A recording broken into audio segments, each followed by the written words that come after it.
Welcome to Riz Extra, coming to you from the Mile High Stadium in Denver, Colorado, where the Democratic National Convention 2008 is taking place. I have with me Congressman Keith Ellison of Minneapolis in Minnesota with a few questions. Congressman, a lot of people are comparing Barack Obama with Martin Luther King, and they're saying he's the, sort of the product of what Martin Luther King was trying to achieve. Is that a bit of a simplification, perhaps an exaggeration?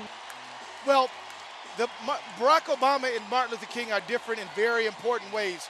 One was a community activist, and one is a politician.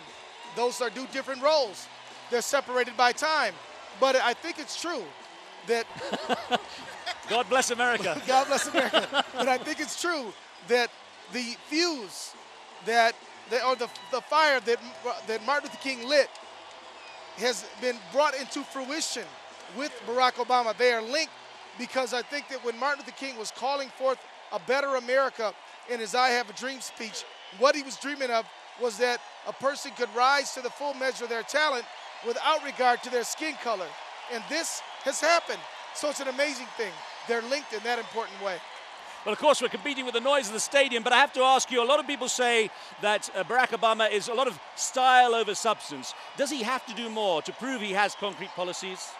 No, he's proven that he is the best person for the job.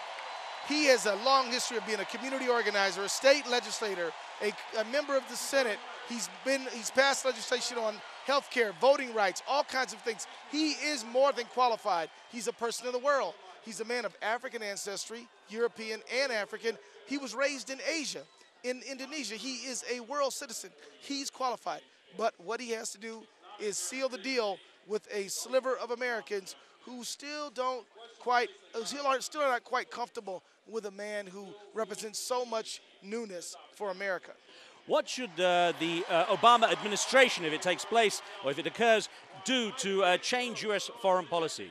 Well, the first thing he needs to visit the world. And I think he needs to start with the East and then come West. He needs to go to Pakistan. He needs to go to Afghanistan. He needs to listen to what Pakistanis in the government and regular citizens really want. He needs to go to Europe. He needs to go to Latin America and really let the world know that America is back. Listening, strengthening international institutions, respecting members of the world community in a way that the Bush administration never has done. Now, of course, American politics is a lot about political play, but a lot of people are criticizing the choice of Joe Biden as his running mate because they say he supported the war in Iraq, he supports the breakup of Iraq. Do you believe he was the right choice as a running mate? I think he's a great choice. Biden knows more about foreign policy than anyone else in the Congress. In fact, he may have forgotten more than many of them know. In fact, I saw him only a short few weeks ago speak to some Pakistani-American physicians and spoke to them about Pakistani politics in a way that sounded absolutely professorial. He's so well informed. He not only knows the places and the dates and the times, he knows the players personally. In fact, Benazir Bhutto was in his office only a week before she lost her life. He is vitally connected to the events all around the world. Well, Congressman Keith Ellison, a real pleasure talking with you. Thank you for your time. Always a pleasure, Riz. Thank you. Thank you. There you have the Riz Extra coming to you from Denver, Colorado, the Mile High Stadium, the Democratic National Convention 2008. Thanks for being with us.